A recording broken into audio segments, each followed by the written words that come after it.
Në ajetin 179 të surës Araf, Allahu thot: Ne kemi paracaktuar për xhenemin shumë gjinë dhe njerëz, sepse ata kanë zemra, por nuk kuptojnë të mirën dhe rrugën e drejtë. Kanë sy, por nuk shohin, dhe kanë vesh, por nuk dëgjojnë fjalët e drejta dhe Kuranin. Ata janë si bagëtit, dinë vetëm të hajnë e të pinë, madje edhe më keq, sepse kafshët e dinë çfarë është e mirë apo e rrezikshme për ta. Pikërisht këta janë të shkujdesurit. Njerëzit që e kundërshtojnë Allahun janë në gradë më të ulët se kafshët, sepse kafshët kur nuk e kundërshtojnë Allahun.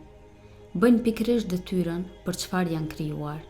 Gjithmonë i binden urdhrave të Allahut.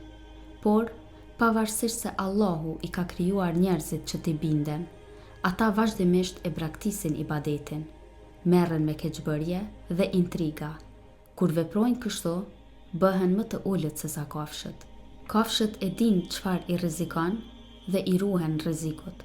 Për shembull, nëse shohin një grop në rrugë, ruhen që të mos bien në të, ose kur shohin ndonjë kafshë tjetër që mund t'i dëmtojë, ja mbathin menjëherë, ose nxjerrin zë që pronarët e vet t'i mbrojnë.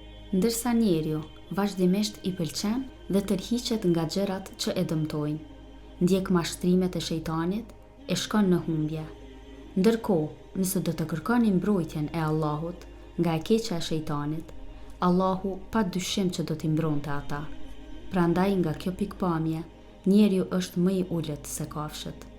Diçka tjetër është se kafshët nuk futen në xhehenem, ndërsa njerëzit që kundërshtojnë Allahun futen në xhehenem.